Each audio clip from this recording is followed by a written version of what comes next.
That's award-nominated sound mixer to you.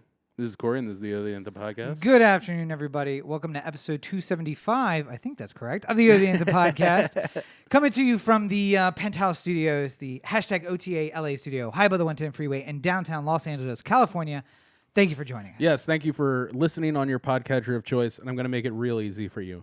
Anchor.fm/O The Anthem. You go there, you can find it on any podcatcher that you choose, whether that's Apple or Google or Spotify or Pocket Cast or any of them. You'll find them all there.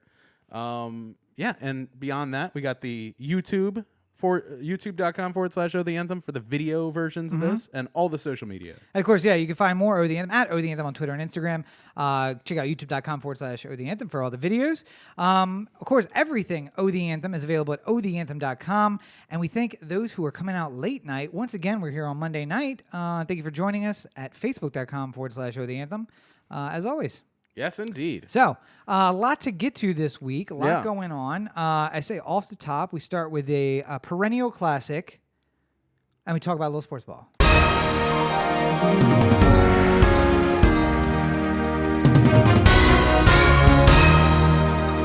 Now, we call this segment sports ball, but I'm looking at our list of topics here, and I don't see any sports on it.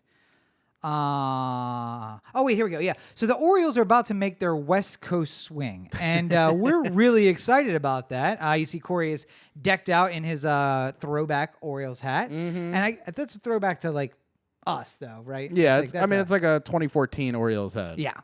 During the good years. Corey used to get a new hat. Trying to bring that love and feeling back. Corey's got a new hat before every season. I do believe this was 2014. I think so. Yeah, the push for the playoffs. I think this is the Road 2014 hat, if I remember correctly. Yeah. I probably wore this to Detroit. Maybe so. You can always check out the pictures at facebook.com/O The Anthem or instagram.com/O The Anthem. So the Orioles are making a West Swing. They're going to be in Phoenix starting next Monday, which is a little far. I don't think any of us are going to make the trip out to Phoenix to go. I'm going to drive to Phoenix. Oh, that's right. Yes, Corey's going to Phoenix to see them. Well, I gotta scratch off another ballpark on my list of ballparks to see. Have you ever talked about the gift that you got and what that was? I don't know if I talked about it specifically, but basically there's a scratch-off chart of all the Major League Baseball stadiums. And as you visit them, you're supposed to scratch off it's sort of like a lotto ticket kind of thing. Right. Like the scratch-offs that you get. And it reveals it in all the green and brown that it comes with a baseball stadium. Yes. And I've never been to Chase Field.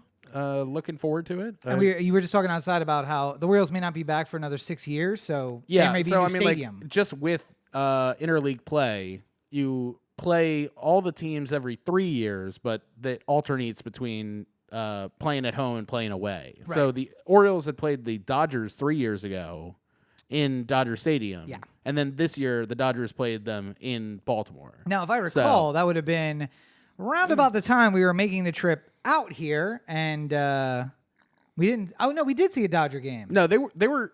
We did see a Dodger game, but they were playing before we left. Yes. Yeah. And we saw it in Baltimore. Yeah. It was during Vin Scully's last season because I remember that's right. I wanted to watch the game with the radio commentary on so I could hear Vin Scully instead of. Yes. And I didn't listen to the Orioles broadcast that night. I watched the Dodgers broadcast instead. I think I did it on the phone. That's what it was. I watched the game on Masson on my TV, and listen, but I had the radio call on the Bluetooth speaker and muted the TV. That was the last game because I feel like we did go to a Dodger game, a Dodgers in Baltimore game. Because I feel like there was a comment about you saying like, well, at least one of these teams is going to make the playoffs this year, and no, maybe I don't know. And I think that was the year that they were pushing in the playoffs, right? 2016. Yeah, that was the first good year for them. Yeah, well, I mean they've been all right for a while now, but anyway, so we still haven't had a chance to see them here at Dodger Stadium, but that will be up again in 3 years, 3 more years. Yeah. Super. Yeah, see, so you gotta capitalize on these opportunities when they come. Yeah. And of course, AJ's now in Phoenix, and he won't be there in 6 years when they come back. So. Right. Yeah. We'll have to go. I will have to go just see AJ play in Phoenix because why do you need a reason to go see beautiful Phoenix? Phoenix, what a destination! Yeah, where I asked Roberto, what are the things to do in Phoenix, and he's just like, there's this pizza place that's pretty good. Here's a lesson. There's like anything historical, and he's just like, If you want to find out what's good to do in Baltimore, you don't ask me. I didn't grow up there. I lived there for brief periods of time. Right. They ask you, someone who lived there for a long time, grew up in the city, you know the city well. Roberto didn't grow up in Phoenix. He spent some time in college there. And if someone was to ask me, hey, Hempstead. No, Tucson. Huh? Tucson. Close enough. Whatever. It's one state. If someone was to ask me, hey, Hempstead, any cool stuff to do there? I'd be like, well, is Grabette still open? There's a couple of bars right along the stretch of 24 there that are really cool. Rallies. If you've never had Rallies, there's a place. White Castle. That's really good. There's a little bodega used to be on the corner if you want to check that out. Otherwise, don't have a lot of advice for you. Sorry. Wait, is that a stadium still open next door? What is it? The Uniondale Memorial. Yeah, it was some sort of memorial. Oh God. Yeah. Blanking on me now, but nonetheless, they're going to tear it down eventually because that place is. I think they already started. Yeah, that's where the Islanders play, and now they don't play there anymore. So, anyway, don't ask somebody who's not from there, but who just lived there, especially if they were there for college or around the college time, because then it's like, I mean, there's some great bars, man. You can see some hot chicks down there. Like, I have no interest in that. Yeah, but if somebody was like, hey, I'm visiting Baltimore. I know you're from Maryland. Do you have anything you can add to that? Then you might be able to say like, oh, well, yeah. I mean, like. From the many times that I've been to Baltimore, that I've lived in Baltimore, I can give you these suggestions. Now, wait, you might want to ask me over you because I would probably have more knowledge of it just because I lived there longer. But it wouldn't mean that you wouldn't have things to... And with a city like Phoenix, which is the biggest city in Arizona... I figured there had been many times where you went to go see something in Phoenix. But we're dealing with a guy who took 3 buses to go to a Boston market. And it wasn't even the closest Boston market. It was his favorite Boston market. It was the good one. Yeah. Not the guy you asked for that advice. Nonetheless. So you're going out to Phoenix. And then, of course, they're going to come play the Angels after that. Mm-hmm. And we may catch one of those games. But then on to San Diego. Hopefully going to see Manny versus the Orioles in San Diego. That'll be very nice. And if you've noticed, that is a lot of traveling, a lot of fun for Corey, and hasn't had a lot of that in the last few weeks. So no, I've been pretty much booked solid for the last like 2 months now. Yeah. But I know we just found out. Is there any you want to talk about your big news from? Oh well, I mean I don't know much. I just know the picture that was sent to me. Hold on a second here. Let me pull it up. But you know that Corey has had a stretch of work here recently where he's been working on 2 features at the same time. Yeah. An astounding top 200,000 on IMDb. So best sound mixing from Indie Short Fest for my work on Mountain Avenue, which is great. Fantastic. I feel congratulations. Makes me feel like it's all worth it. It's an honor just to be nominated, really. Yeah. But yeah, so you're ending, I think you said this Thursday, right? This Thursday's the last day. Mm-hmm. And then you go on a stretch of fun. Yeah. I mean, like, technically, so tomorrow I have a short day. Thursday I have a night shoot. But then after that, I'm all done. So, I mean, like, it's starting to clear up now. Like, tomorrow I'm going to be able to wake up whenever I want. I don't have to have, like, a alarm set, per se. I can, like, go and do lunch downtown somewhere. I suggest you have an alarm, just in case. I know sometimes you hibernate, and I don't want you to wake up at, like, midnight and be like... What day is it? Oh God, I gotta go. I would hope that Rachel would be home before. Well, you never know. It is. It's Tuesday, and that's Taco Tuesday. Yeah, true. So who knows? But yeah. So nice stretch. I will say, by the way, of a note, we got another email right before we had the podcast here. I actually went down to the Alamo to try and see if the window was open. Yeah. Because I'm like, you know what? Maybe they do like a little soft open. Maybe they're like, yeah. Oh yeah, Friday we're selling tickets for something. You really just had to come up and knock on the window to get tickets. I'm like, I'm in. It wasn't. There was a dude standing out front, and he was security, and he was basically like, go away. So I don't know if I was not the only one in LA who had that idea, but then they've had some guy like just standing at the bottom of the escalator for a while now. Yeah, just basically being like, no, we're not open yet, not open yet. But apparently they're opening soon because not you and not me. God damn it. Not the movie fans. By the way, Alamo, not the guys who are going to end up dropping $40 or whatever ridiculous thing you're going to pay for the season pass. I signed up for your goddamn email list when I heard that the theater was going to open. Which was when we moved 3 here. years ago. December of like 3 years ago is when I signed up for my Alamo Victory. There wasn't even a sign. It was just the Alamo symbol with no sign. And Corey's like, I think that's an Alamo. I think we're I'm going to sign up. We've talked about Alamo on this podcast many times before. I feel like my reputation should precede me a little bit in So this clearly regard. you're the one who got that email about the sneak peek this No, Friday. no. Rachel did. Rachel, who sometimes asks us questions about the movie we're on our way to go see. Like, now what are we seeing tonight? Oh, that seems like a good movie. I think that's going to be fun. Where are we going to see it? Which theater is that? Avengers Endgame. Did anything lead up to this moment? Is there something I need to have seen before this? Wait. Is that the theater with the bar? Okay, good. I'm going to be fine then. It'll be fine. Yeah, Alamo, that's who you're inviting to your sneak peek, just to let you know. I told her to get tickets for the both of us. Oh, okay. And what's the movie? I don't know. They had a list of movies available. So. Oh, so it's a sneak peek of the theater, not a Yeah. sneak peek of the... All right, Alamo, as long as you can buy more than one ticket, I'm going to rescind my previous comments and say thank you. I still would have liked to have been the one that got the thing. To be fair, I ignore my personal email. I kind of want to just check and To see if you got it I too, got and then- Yeah, after I've talked all of this shit about Alamo, and then it turns out that I actually got it. But anyway, so we have a lot of fun stuff planned. I did not get it unless she got it like way earlier today, and just let you know. I don't know. Hold on. Let's see when she got it. Unless it got sent to my... Oh, yeah, I got it. Oh, you did? Yep. Oh, motherfucker. Yeah, she got it sent to Oh, shit, no. $4.50. No, I got a, like, hey, if you ever come out to Alamo, here's how to experience the movie. But that was from a few days ago. Yeah. Yeah, Alamo, I know. That's why I want to come to your damn theater. Send me your... Oh, wait, Anyway. no, I did. I lied. Okay, I got it at 4:58. Sneak peek. Oh, my God, Motherfuckers. you got to check your, what is this, promotions folder? Did you check your promotions folder? I just have everything sent to the regular Oh, folder. I'm so glad we're doing this live on the podcast. This is really good use of time. Anyway, so the O's are coming. We're going to try and see them a couple times. San Diego, Corey's going to Phoenix. It'll be fun. And I'm going to go to San Diego, too. Yeah, Maybe we do a special podcast from San Diego. Oh, I hey, don't yeah. know. Let's get blitzed like it's opening day. Do a podcast. That shit sounds fun.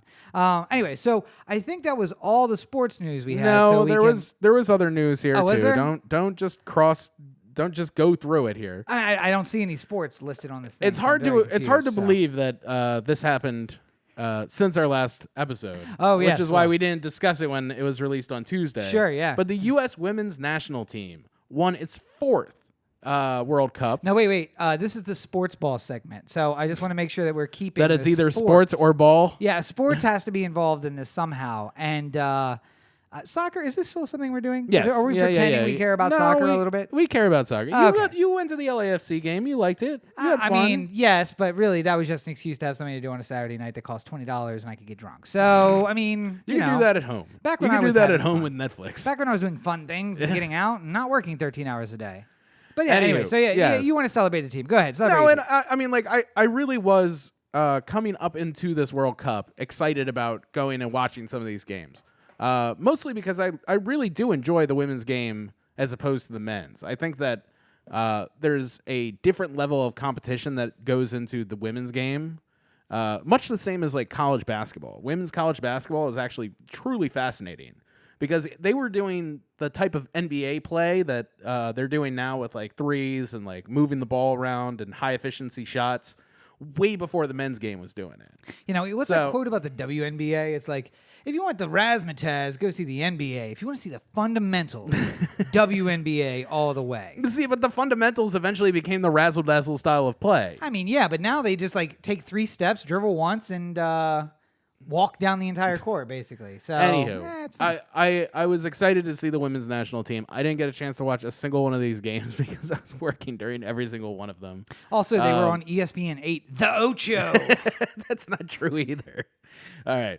But a big It's a bold decision, Cotton. Let's see if it works out for him. a big part of this whole women's World Cup was discussion of the gender pay gap, which in this particular situation was way more jarring than it usually is because there's a demonstrated difference between the success of the two genders in this regard. And let's be clear. The U.S. national men's team failed to make the World Cup this year. Yeah. So they will not be competing in the World Cup. Well, the last time they had a World Cup. The last time, yeah. So it's off 2 years, right? So it was 2 years ago. That, so they failed to make it the last time. Now they're doing qualifying again, and apparently they're like taking it seriously and doing relatively well. I mean, But, they got to the finals of Concacaf, Which is cup or whatever. I don't know. something that people talk about. I don't know what that means. What is that? Like that's a U.S., right? That's It's like North America and Central America and the Caribbean, yes. like soccer tournament. Now I'm understanding why Trump is so upset about this. Okay. Anyway, go ahead. Yes. But the pay gap, the gender gap, is a serious deal with this. Yeah, I mean, like, so for as long as there has been paying women to work, there's been the conversation about why they get paid less. And over the years, the issue has improved slightly to the point where, what is it now, like 89 cents on the dollar or something like that? Well, I mean, for white women or for Asian women, yes, but for women in general. Just a bit of devil's advocate.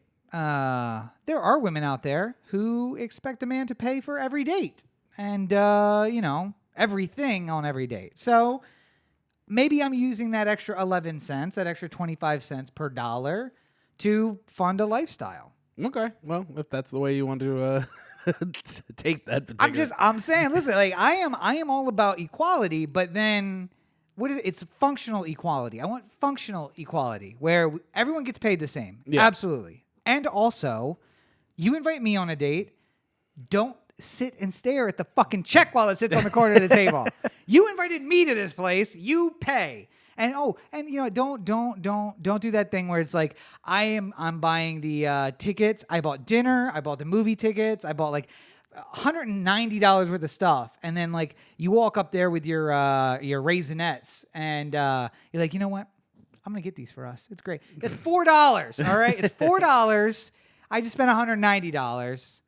Let's make this thing equal. Yeah. Dating is essentially prostitution. That's my point. That's where I was going with that. But let's get back on the topic. Yeah. The gaps. Yeah.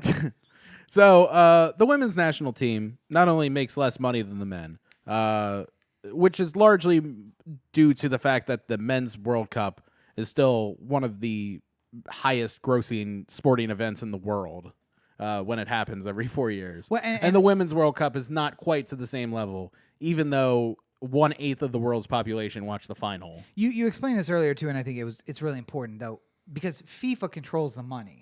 Yeah, so it's not about us. Really. Well, the real issue and the ones that a lot of the women's players were specifically talking about, and something that is completely within control of U.S. soccer, which is like the authorized purseer of FIFA in the Americas. It's the governing body. Yeah, the governing body of American soccer.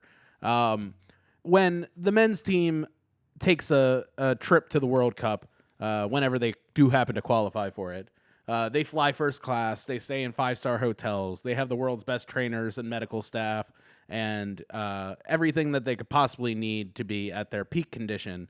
And the same is not true for the women's side. There is not first class flights. There is not 5-star hotels. There's lesser medical training. There's lesser training in general, like available to them, and a lot of these women are. Listen.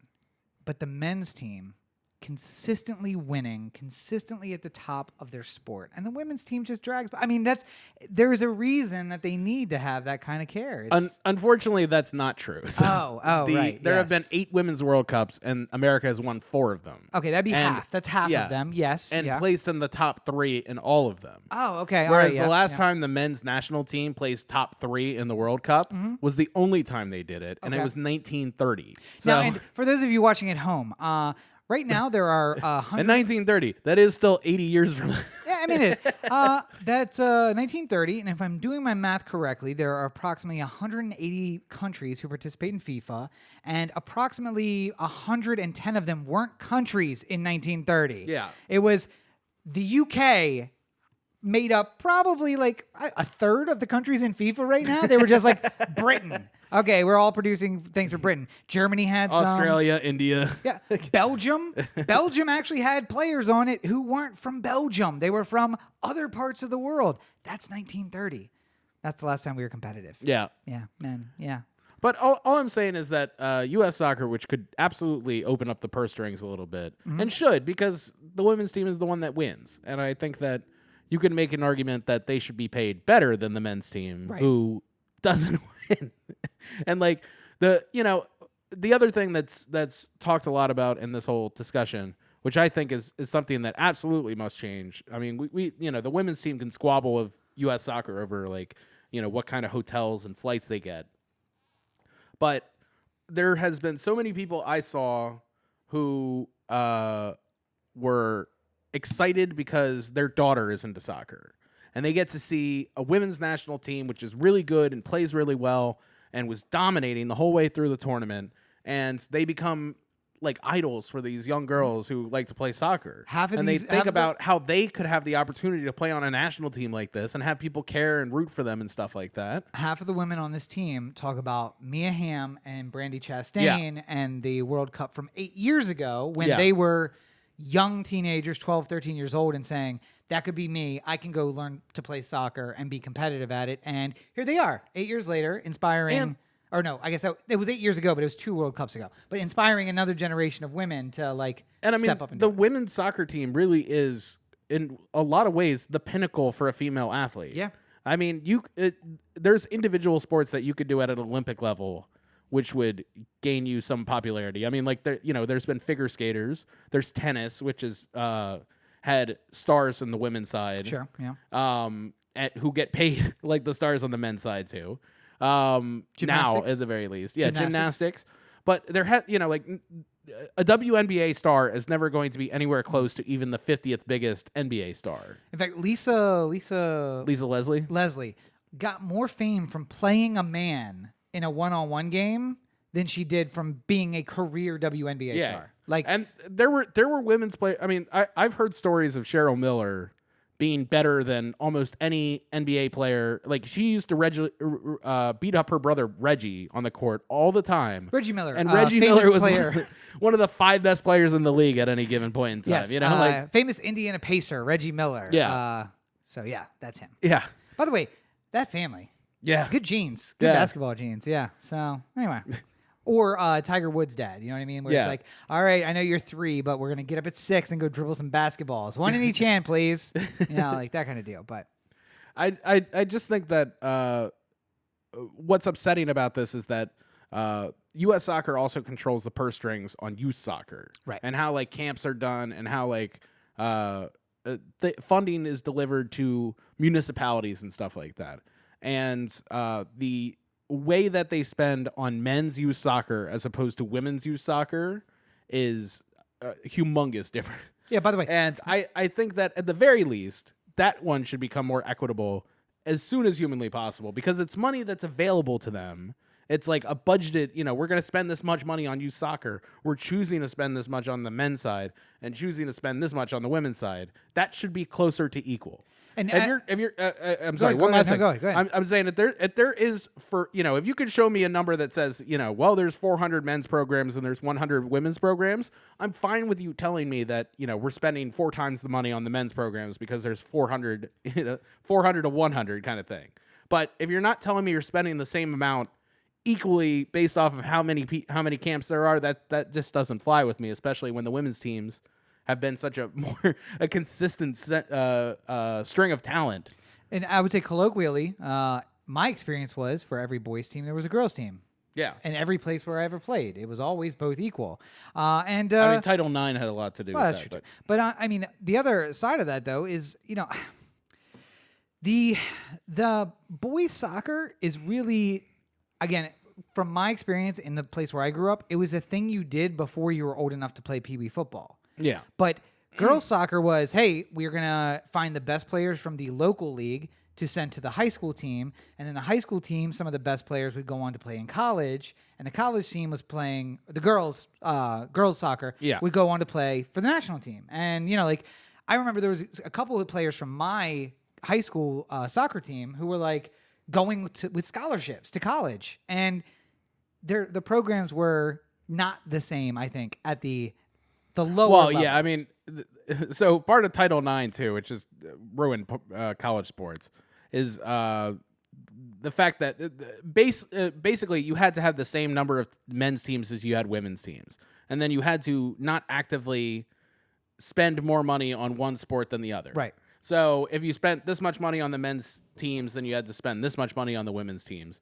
But that also changed when they said, basically booster clubs are not allowed to be considered as part of the budget. Yeah. So we're just basically gonna you have an Ohio State football booster club which pays for most of what Ohio State football does. Yeah.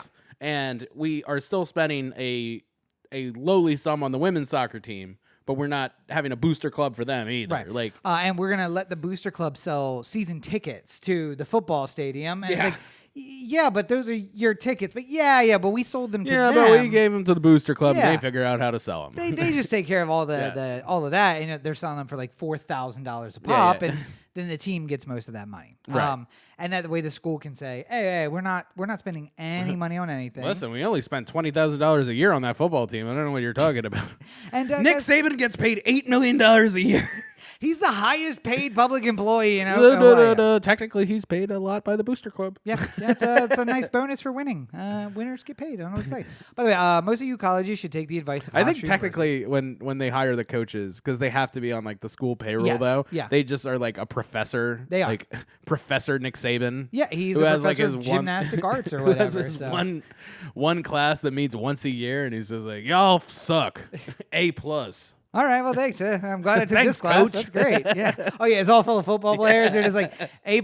All right, thanks, Coach. Football and Modern Equivalents by But- Nick Saban. But you guys should all take the advice and follow the lead of Hofstra, who just said, you know what? This is too expensive. We're going to spend money on lacrosse instead and still not fund the women's sports. Just men's lacrosse. That's all we're going to do. So. Yeah.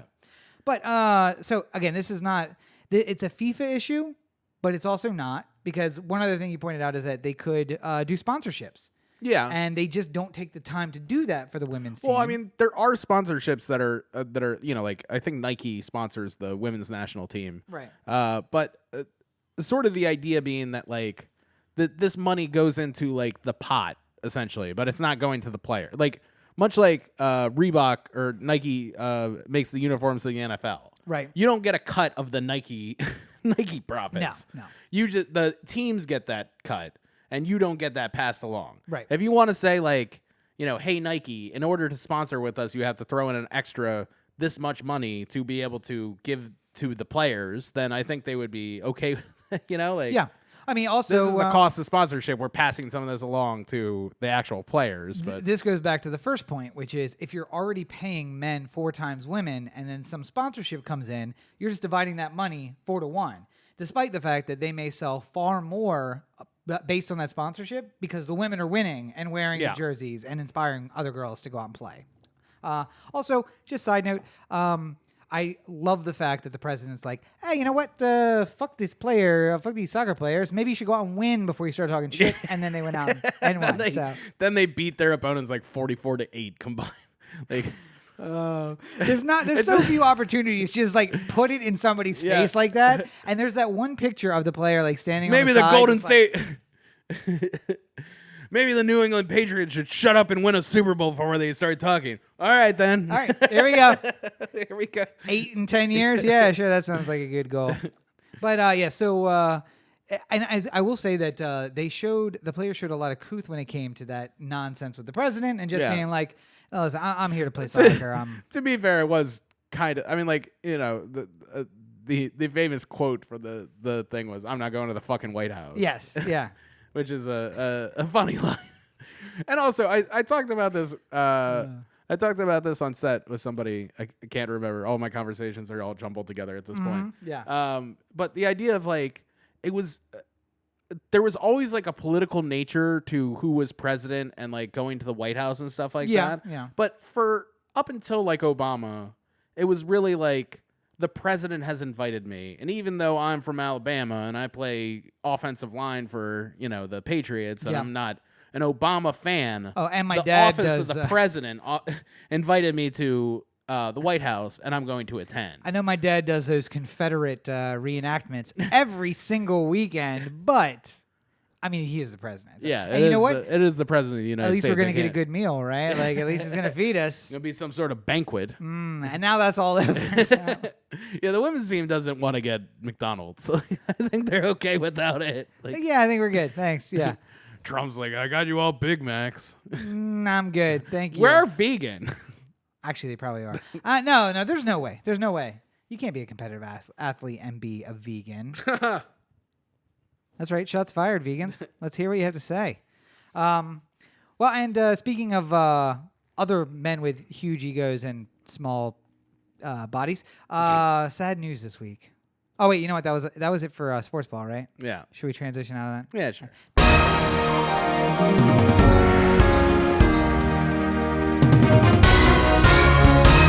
All right, TT. Speaking of little men, big men with big egos and little bodies.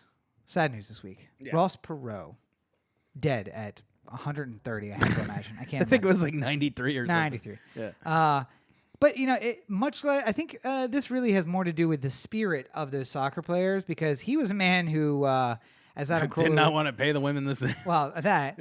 But in the spirit of Adam Carolla, had fuck me money, where it's just like, it's not just fuck you money, it's fuck me money. I know that I am wasting my money on I will something. actively waste money to spite you. Yes, and did so, and cost in many ways H.W. Bush his election. Yeah. In '92. Tried Re-election, to be a yeah. Re-election, yeah. Tried to be a spoiler in '96. Might have cost Bob Dole Yeah. an election in '96. And he's such a fascinating. You know, the thing about Ross Perot was he seemed like, you know, like how when we watched Trump during the 26 campaign, and we're just like, all right, so this is the end, right? Like he just did something that he's not coming back from. Like, Ross Perot had that kind of Teflon nature to an extent as well. He was never covered as much, which I think never gave him the opportunity to like really go out there and like see if he could build on his support by being on camera all the time. But Ross Perot would just say like really like the one of the most notable ones was there was some town hall or debate or something like that, where a black man in the audience asked him a question. He's like, well, here's the problem with you people. And then like when people started like audibly like, oh, he's just like, I'm just talking about the blacks in general. Something like that. It's just like, you're continuing to step in it. You're just continuing back to out, do pull this. out. You're in a nosedive. But no but Twitter. then, it was no like, Twitter. So it just is but like, there was also like no like it was just like, oh, it's Ross Perot. He's an old kook. Like, he's a guy who said that there was a giant sucking sound going down to Mexico. So, but you know, to his credit, also put Pat Buchanan on the national stage. So there's that. Thank you for that, Ross. Thanks, Ross.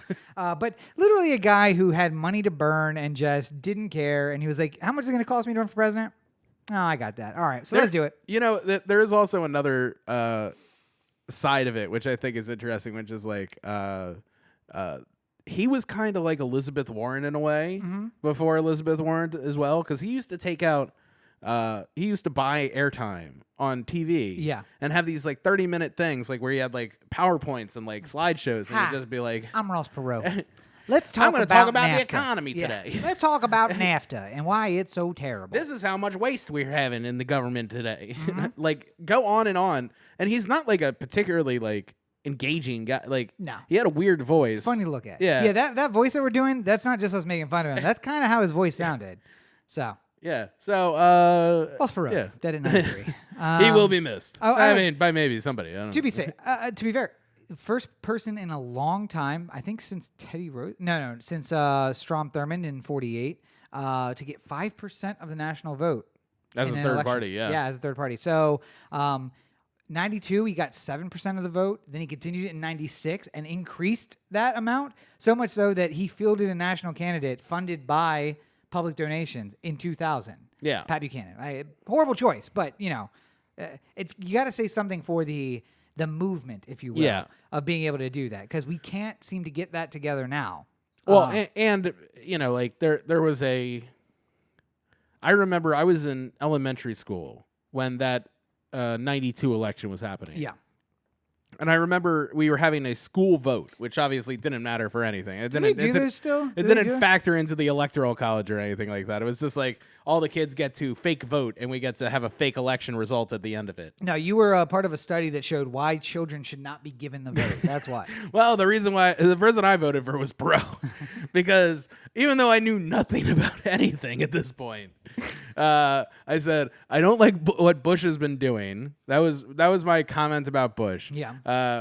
My comments about Clinton, which my dad still reminds me of to this day, was he had his hand in the cookie jar. Okay. Which was a pretty daring insight You know, for like a 8-year-old or whatever. And what I liked about Ross Perot was he wasn't beholden to anybody. Sure. When I was young, I was just like, these other two are part of big parties that, control what their candidates say. And I like that Ross Perot, for better or for worse, is going out there and just saying whatever he feels. Well, I mean, you have always identified with small parties. The Independence Party, the True Conservative Party, Nazis. There's small parties all over the place that you identify with. So at least you're consistent. Anyway, moving on. Yeah. So in more sad news, Mueller will not be testifying before Congress. Well, not tomorrow. Well, yes, but Wednesday. it's like the thing you're looking forward to, right? Yeah, like, I mean, it's I like, have been looking forward to it. It's like, here we go. Now we're going to get it. And no, sorry, we're not.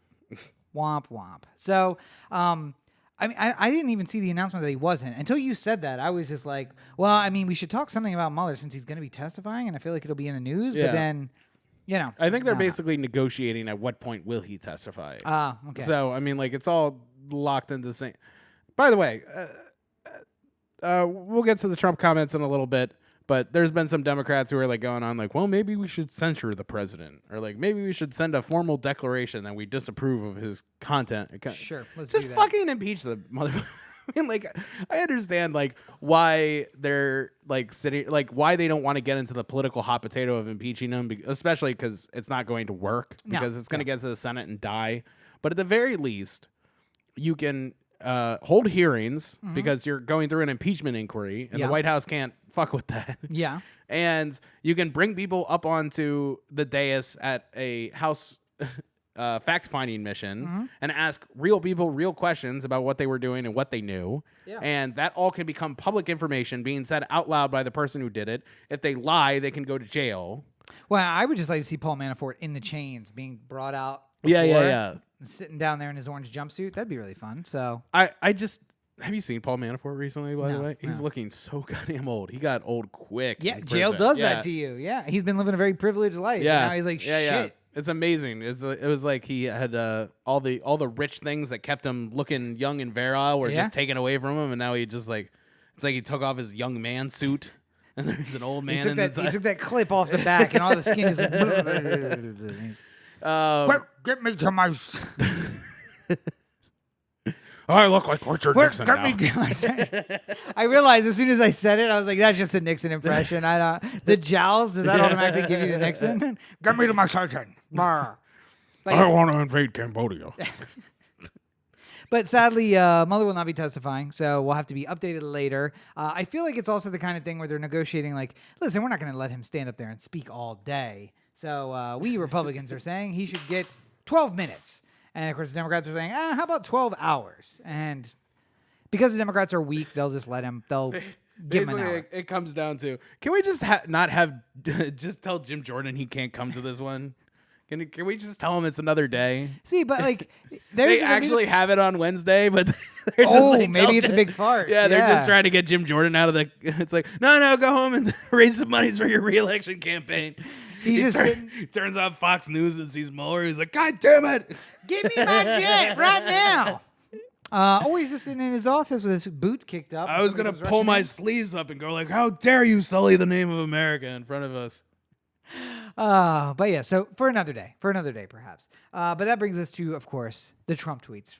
Yeah. Now, you might be asking yourself, which What ones are Trump we talking tweets? about? Because there are always so many. But in the last few days, the president has decided to use Twitter as a tool to...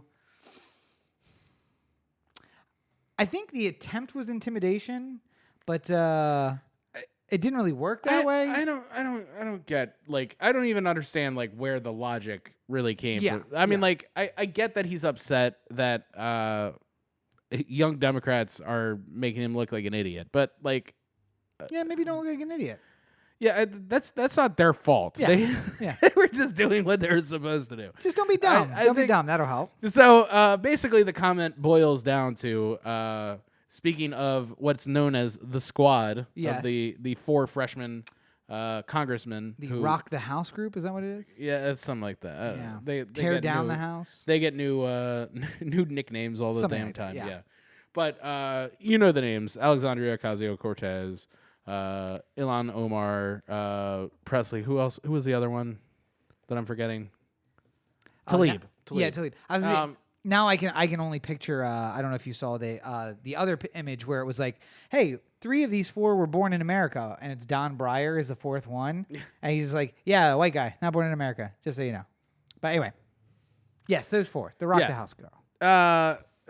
Trump basically said, "Go back to your country and fix it if you want, and leave America to real Americans," which is a classic racist thing that you would say. When dealing with any kind of person who looks foreign. Yeah, especially why don't you go back to Mexico if you like it so much? Especially racist when you're dealing with 3 Americans and an asylum seeker who's here because we ruined her country. Yeah. Like it's just beyond me. I love the Melania Trump thing too that you. Oh yes, yeah. So right before the show, I saw a tweet that, and I can't claim veracity, but it seems to make sense to me. Yeah. Based on the timing, but apparently Representative Omar has been a citizen of the United States 6 years longer than Melania Trump has been a citizen of the United States. But there's one big difference, maybe 2 big differences between them, and I'm having trouble placing my. One of them's white, and one of them's willing to sleep with Trump. Okay, yeah, well, those are 2 very big differences. I was going to go with the Christian versus non-Christian.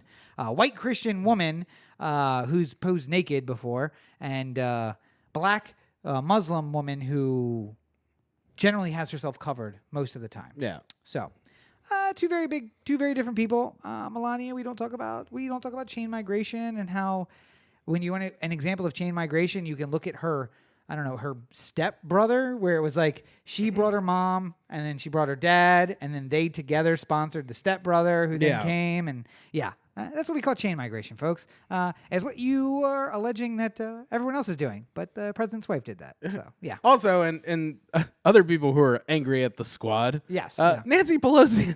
Did you see that one in the Maureen Dowd comment? I feel like you just don't. You're so tone deaf, Nancy, that you were just like, Here's a gun. Let me try to shoot you with it, and you just point the barrel at yourself and pull the trigger. I don't really understand. I mean, if Nancy Pelosi had a lifetime of standing up against the different interests of the different moneyed interest which affect our every single day. Yeah, if she was Bernie Sanders. If she was Bernie and she was out there saying like, this is all wrong, I'm fighting from the inside to try and fix it, then I think we'd all have a different feeling about her criticizing other members of Congress. Listen, guys, it's all just trying to get But seeing the fact that she's been a noted coward for an entire political career is like... And speaker twice. She's speaker twice.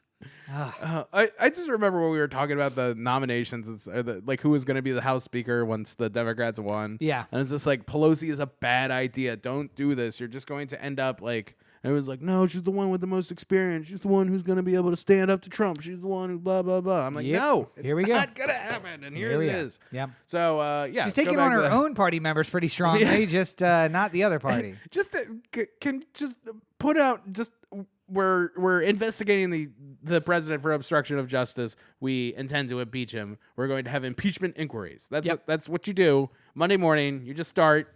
And it's fine. Like, just go with it. Just first witness, Bob Mueller. Yeah. Let's get him in here. I don't care if he fits your calendar. We're gonna go see him. And well, every single week, it can be a new person who gives you a week worth of content. And if Fox News doesn't want to run it, then they can talk about like some bear that broke into a kiddie's playground or something like that. It's Fox and Friends. By the way, if you're not watching it, our cartoon president, you're missing out. Yeah, it's good stuff. We've said this many times. Good stuff. Moving on. Anyway, so before we move on, though, so Trump sent some really super racist tweets to these 4 women, and surprisingly, not backed by many of their other members of Congress. I would have thought I would have seen more, and not that there were none, but I would have thought I would have seen more support from members of Congress, and we did see some, but they were all specifically Democrats and like Republicans. At what point are you just gonna say, listen?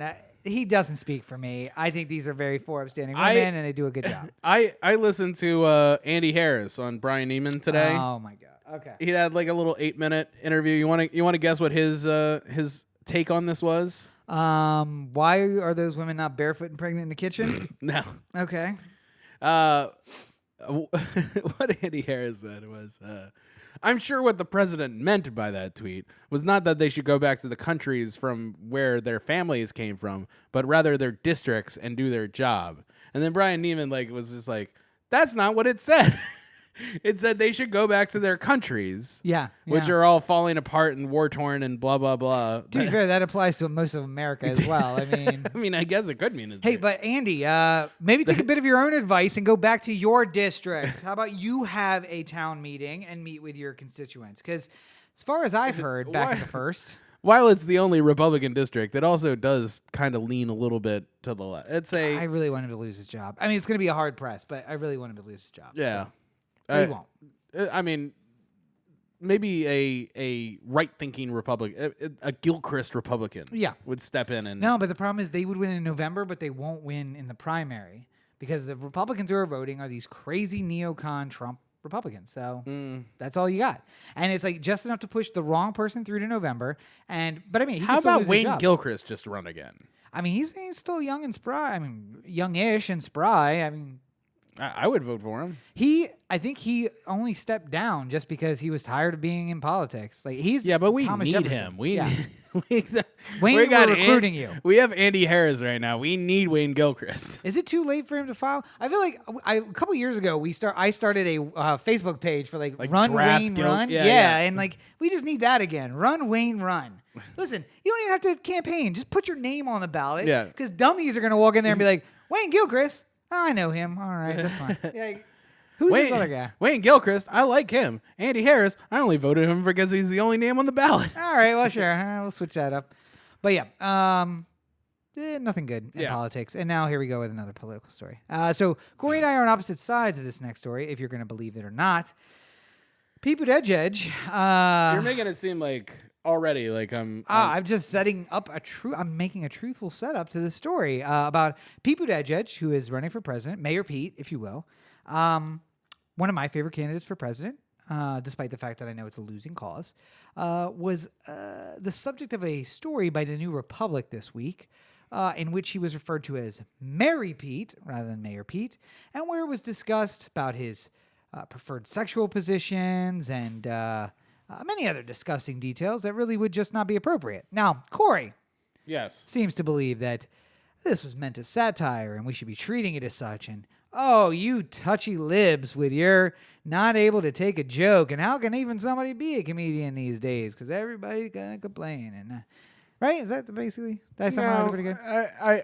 I merely said that that while I don't agree with the execution of said comedy, I think that we should, as a culture, understand when something is at least trying to be written satirically. And, The Onion has had many bad faith attempts at making a satirical column that have we've all sort of looked at and said, that's not a good look, but they're trying to make a joke, and even though it's not a good look, we're not going to punish them forever, kind of thing. I'm not saying that the New Republic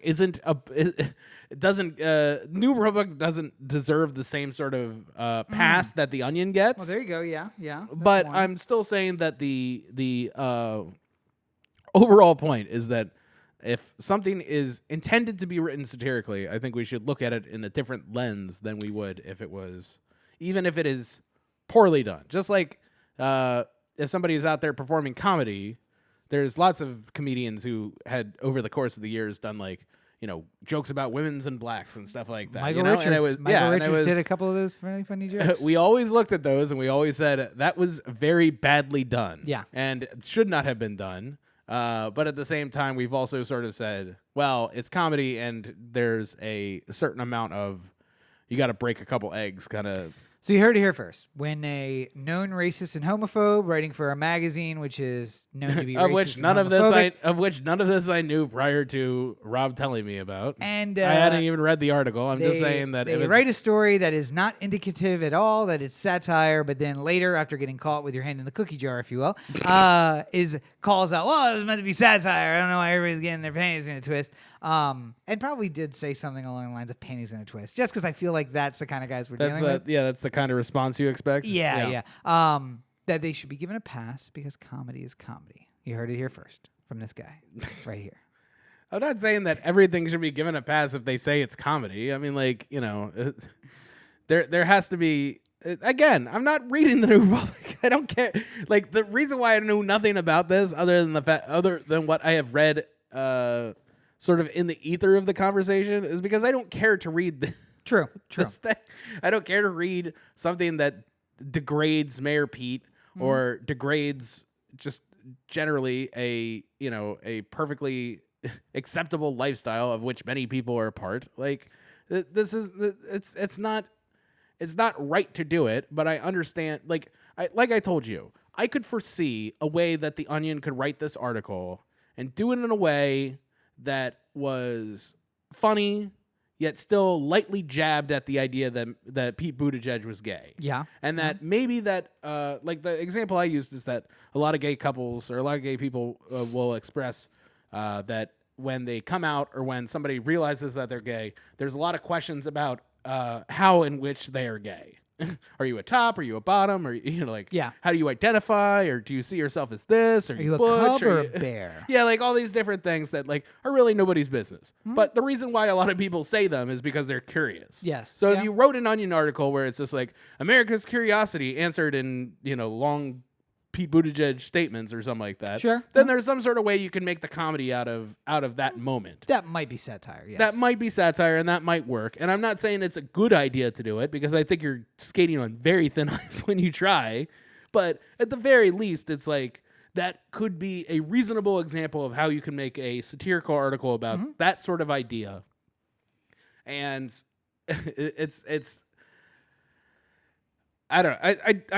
I worry we find ourselves in situations more and more these days where we single out the worst actor of a particular problem and say everyone is like this. Yeah. Everyone who has ever done anything wrong is Harvey Weinstein or is Bill Cosby or something like that. But then we also wind up in this space where we say like, well, what Al Franken did wasn't as bad as what Harvey Weinstein did, but Al Franken is never going to have a career again because we've decided that any kind of affront is going to be treated the same. And if we start doing that where we start saying like, listen, anytime somebody is trying to be satirical, it has to be held to the same level and standard as when someone is trying to be a serious reporter, then we're going to have problems because you're using the worst example of it to paint everyone in the same brush. And that is not the part of the freedom of speech is the ability to be satirical and have these sort of articles because it allows for a different or to express a viewpoint that is just as reasoned and rational, even if the people who write these can be wrong sometimes. Okay. That's basically the point. That's all I'm getting at. But if you're looking for something that really truly is funny and is meant to be satirical and is satirical, make sure you check out Heretics, available at youtube.com/O The Anthem. We're coming up on we're just past the third anniversary of Heretics being out there. And still people ask me, hey, where can I find it? You can find it at YouTube. It's all available on YouTube. And for free. And at OTheAnthem.com. But this is all funny, satirical stuff. Go find it. Yeah. And it's and watch it before all satire is banned. Yes. Because one person stepped way the fuck over the line, and now we all get punished. And it's a religious satire, so if you are of a religious persuasion, may not be for you. That's my warning. Okay. Yeah. So I don't really think we crossed any lines there, though. No, it was just like making fun of religion in generally. Yeah. And not really making fun of, but just like taking a satirical tint on. Yeah. Also, if anything, we made fun of like televangelists. Yes. But I feel like most decent Christians should be making fun of televangelists anyway. And if you're a huge superhero fan, you may also be offended. So maybe there's two camps there where it's like the satirical superhero I think the aspect. superhero people are okay, though. I haven't heard any complaints. No. I think most of them just worship their heroes as they are. So if you're wondering what we're talking about, check out Heretics, available at OTheAnthem.com and youtube.com/OTheAnthem. You don't want to miss out on that while it's still available. So, something that is far less funny, but still topical. Incredibly not funny. Yes. Concentration camps. That's a thing we're still doing here in America. And now we're at the point where the Vice President of the United States is visiting one of them and saying, hey, it's not so bad here. while there are children in the background using tinfoil as blankets, and the reporters are asking him about the distinct smell of human waste that is wafting through the place, and he's ignoring it as if it's not there. But by the way, not surprising, because just based on everything I know about Mike Pence, I feel like he could just literally be walking through a war zone and just be like, yeah, this is all going Nothing really well. to see here. This is all going really well. Things are looking up, and it's like, zing, This zing. is so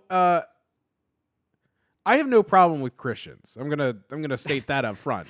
Now we go to the Corey one shot. All right, go ahead. Yes. I have no problem with Christians, but I feel I don't understand how you can consider yourself Christian if you walk into a situation where there are people lined up in cages, sleeping on the floor with aluminum heat blankets, where it's 95 degrees, smells like shit. There's no ventilation. There's 100 people sharing 2 toilets or whatever it is. Yeah. Like all these you would, if we saw this on the news, if some crazy third world country we'd never heard of was on the news and we saw children living like this, we would be like, we have to give them humanitarian aid, or let's invade and free them. Or send the Red Cross or something. Like there would be and it used to be that if you were a Christian and you saw something like that, you would say, there's no reason why us, the richest country in the world, can't do anything to help them. Yeah. And maybe we can't help them as much as we want. There was a lot of talk of what can we really do to solve the African AIDS crisis when that was at its highest points. Huh? And a lot of it was there's not really anything we can do. I mean, we can give them drugs, but they might not be able to use them properly. But anything we can do is still a step in the right direction. Yeah. I mean, and I just don't get how he could walk into that room and see that and just be like, all's well that ends well. You've clearly made your choice that you were more of in the mind of punishing people for a offense than you are for trying to do right by people. Yeah. I mean, we talked a little bit pre-show about it. I think that there have been varied points where we've been closer to a more reasonable immigration policy. Yep. When migrant workers were allowed to come and go, and it wasn't a fence to cross the border of any kind. You were allowed to come into this country and work for,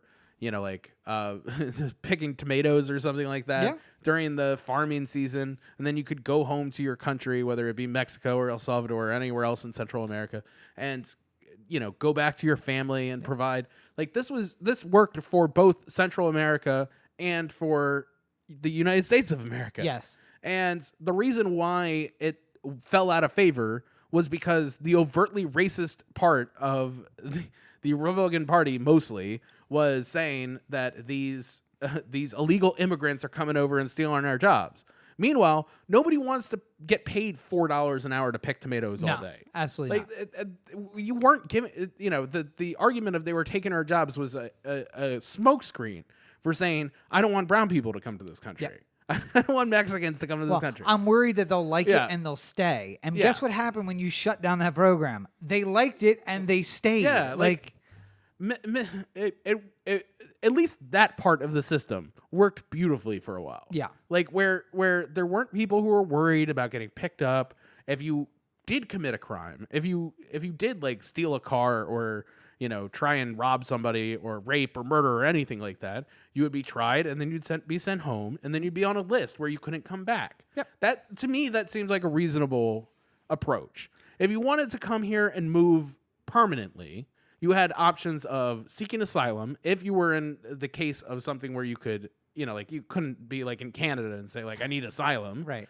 But I'm saying if you were from Venezuela, which is now war-torn thanks to the United States, and you said, I am worried that my family is going to be killed, I am seeking asylum in the United States. Yeah. That used to be all right, come on in. We understand the situation you're in, we're sorry about it. Come live in America. And then you would have to pass that citizen test. You would have to Which, by the way, go the through current president, incredible loops. The current president probably couldn't pass the citizenship test. Or you could just become a citizen. You could actually just apply to become a citizen. Yeah. But then that was also cut down. I mean, it's not like a lot of people will say to you, if you want to become a U.S. citizen so bad, you go through the proper channels. Okay. Well, it used to be that we used to allow a lot more people to try and make an effort to get into this country. And if you were the father with a wife and 2 children and you wanted to come from Mexico to the United States and you wanted to become a citizen, you could become a citizen as a group. Yep. You could do it. Your wife could do it. We would basically adopt your children as citizens. Oh, by the way, because you were citizens. You have a job lined up? Yeah. Great. Bump you to the front of the list. 'Cause Right. We want taxpayers to come in and be citizens. Yeah.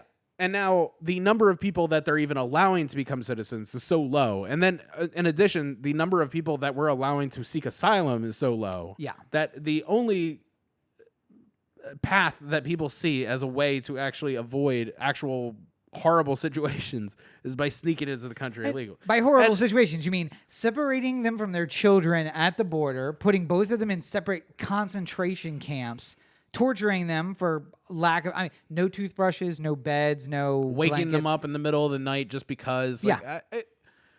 Forcing them to drink out of a toilet. There's not only that, but there's been rampant reports of sexual assault, Yeah. physical assault, treating children like they were prison inmates at a adult correctional facility and stuff like Yeah. that. Like it's I understand if somebody thinks that the immigration policy needs to change and that part of shoring up a stronger immigration policy is having more strict punishment if you get caught. Mm-hmm. I can understand the logic behind that.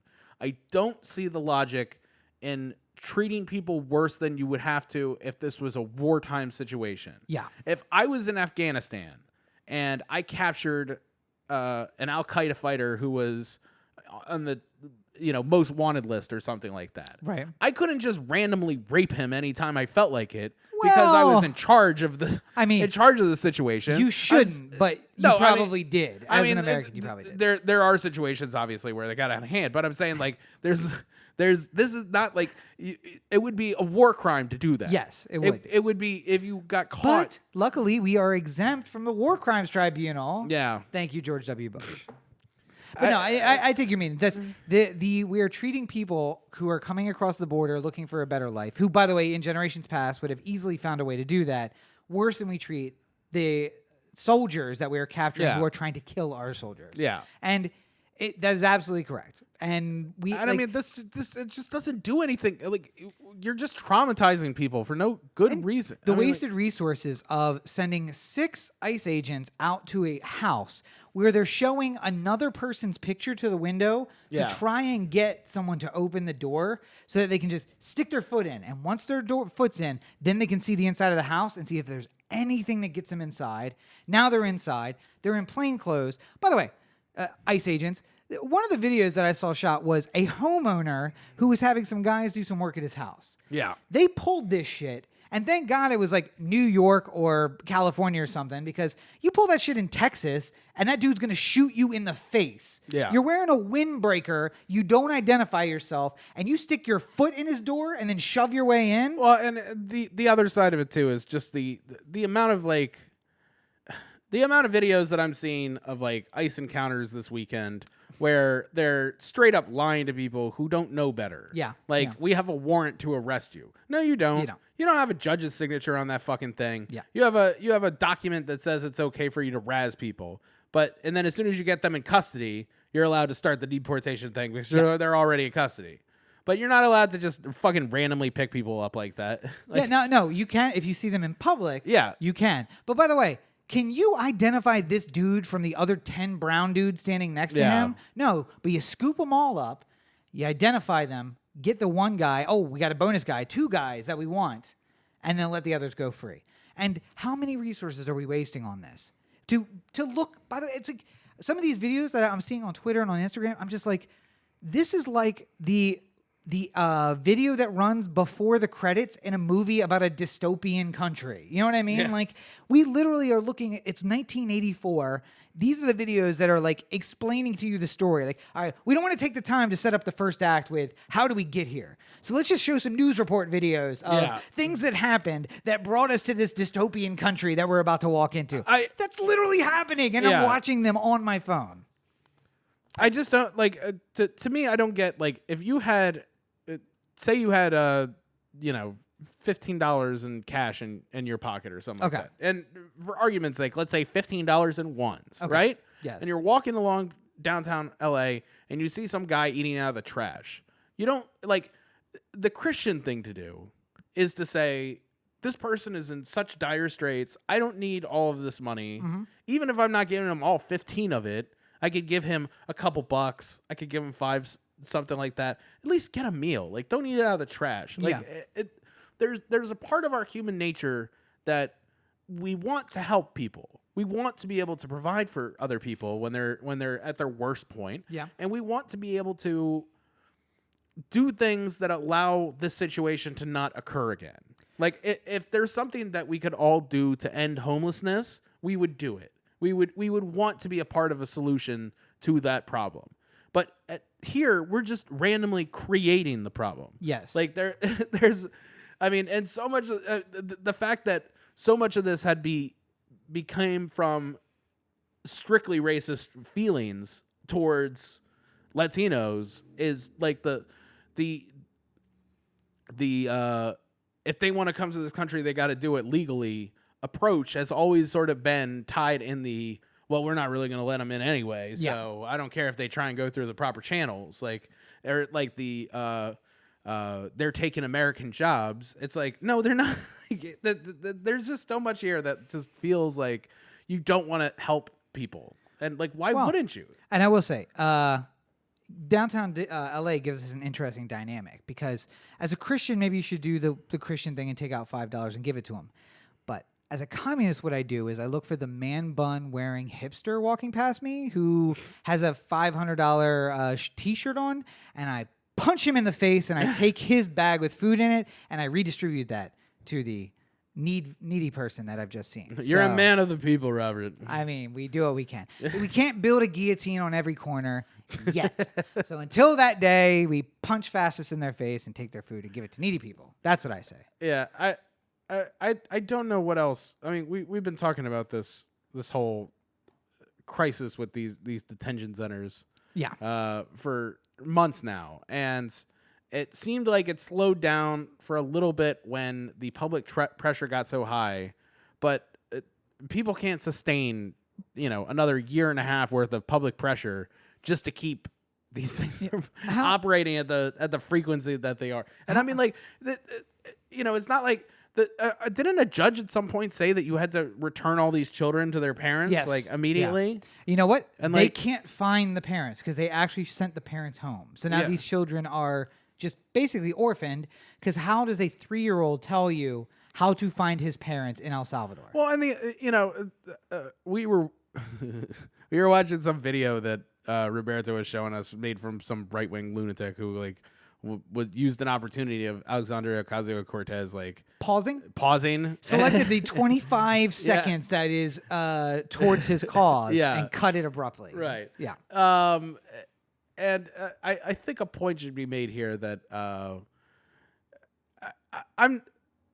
if a child was separated from their parents because, like, of domestic abuse or something like that, then the child might go to a foster home for a period of time. Oh, P.S. The child goes to the other parent. Yeah. Yes, you separate the children and leave them with one parent. Say both parents, though, hypothetically here, are getting arrested for different things. Okay, sure. And the children are being taken away. They might go to foster care for, a week while they figure out where the grandmother lives that will take care of them, or the aunt that will take care of them, or blah, blah, blah. Or they try and find somebody else. 2 days until bail gets issued and one of them gets out of jail and they're like, okay, here's your kid back. Like, as long as you didn't hit the kid, it doesn't matter. They get their kids back. The fact that we can't have a system like just children in cages, just like I don't even understand what we're doing anymore. Like, who is this? What deterrent does this make? Like, it keeps those damn children from walking from El Salvador, doesn't it? Yeah, sure. Well, and luckily though, if we can start or end now on an uptick, one small victory. The Trump administration has lost their appeal to get a citizenship question on the census. And it has basically been agreed by everyone that such a question would basically nullify probably 7 million responses to the Yeah. census. And of course, for those of you who don't know, congressional districts are decided by census, and a lot of Allocation of resources, Everything. federal resources. But more importantly, Because if they say 8 million people live in New York, then they say all right, so federal 8 million people's worth of federal resources needs to go to New York City. right. Now, if 6 million people respond, because 2 million don't want to respond to the citizenship question, Right. now New York has less resources but the same amount of people. Yeah. And what's happening is that And more people than should be represented by one congressional district. more importantly, yes. Yeah. And It wouldn't punish Republican districts as much because the likely, Kansas is more white than it's not. Yes. And I mean, you don't have to worry about that citizenship question affecting the Republican majority in Kansas. there are some areas where this rule goes against, typically the Southwest, but areas like California and New York that are heavily Democratic, who could see picking up seats because of this census, may actually, with that kind of question, lose seats to other places Yeah. that are more white, maybe shift back towards a 1980s kind of census look and seating in Congress. And that only helps the Republicans, which, by the way, is exactly why they're doing it. Yeah. But luckily, the court struck it down and said you can't do that after the case was returned from the Supreme Court. And the administration's attorney said, we are going to comply with your order. Trump then tweeted, we are absolutely not going to comply with this order, and we are doing it. And then the funniest conference call that I have ever had the privilege of listening to, where they just took out a 30-second snippet of the attorney just being like, Your Honor, I don't know what to tell you. The president doesn't speak for the administration. And then he's like, well, actually, here it was said that the tweets of the president are the statements of this administration. Official statements of the administration. Yeah. So that's where I'm left here. And basically, I need you to go make sure that these things are being printed without that question. And if not you, someone from your office, I'm going to hold you personally responsible. And if I find out that they are, I'm going to hold you in contempt or I'm going to hold him in contempt. One or the other. So that's up to you. Yeah. So apparently they started printing the census, but the administration is still saying that they could offer a question that would comply with the Supreme Court's order and post it as an addendum to the census. Well, because basically what Roberts said, the too long didn't read version of what Roberts said was the question that you were trying to ask and the means by which you are saying that it's necessary is racist. Yes. If you can come up with, if you can pose this question as something on the census and not make it so racist, then we're willing to listen. Wink, wink, nudge, nudge. Now, let me give you 6 examples of questions that you could ask that would not be racist. Yeah. Would not be based on the race of the person. Now, of course, to eliminate them as part of a contention. None of those were involving Central American countries or Latinos, so it's not as if they could just grab that question and use it. But it's like, Norway has very high dysentery problems. Are you from a country like Norway that has high dysentery numbers? Well, that does basically the same fucking thing. Yeah. Okay, so you're just telling us what country you're from. So Yeah. Oh well. But so one shining glimmer is that 2020, which is already going to be influenced by the Russians most likely, but indirectly through Facebook, and because they're going to get into our voting machines. At least the districts will be a little more fair coming out of 2020. By the way, I wouldn't just factor the Russians in alone. I think that most of the world powers saw how easily the Russians did it and how little consequence there was for it, and will all try to do something to. Any hostile power out there is going to try and do something to mess with our elections. You mean like North Korea? Or China, or anybody like. Because why wouldn't you? I mean, even if you're a friendly country, why wouldn't you fuck with it? I mean, like if there's going to be no punishment, like why? I mean, listen, if you're not Theresa May anymore, but the conservative government in the UK, you don't use some resources to try and push the conservative government in the US so you stay on the same page? Yeah. Because strength in the US is strength in the UK. Yeah. And conservative movements, the whole thing is like. And listen, France, it only cost Russia like $8 million or something like that to do that. I mean, like that's nothing. To a national government. We spend that on a tire for a warplane. Yep. Like, so yeah, that's democracy today in the United States. And I'm proud to be an American. Anyway. Well, you know where you can get more of your patriotic fill. Where's that? OTheanthem.com. Corey to OTheanthem.com. O The Anthem on Facebook, Twitter, Instagram, and the listener line 443-219-7595. What's that number again? 443-219-7595. And you can find more of me at my website, CoreyBakerFilmmaker.com, Facebook.com/CoreyBakerFilm, and at LegendsCB5 on Twitter, Instagram, Snapchat. I am going to try and see a new movie at some point this week, prior to maybe going to see one at Alamo Drafthouse, and I will report on that.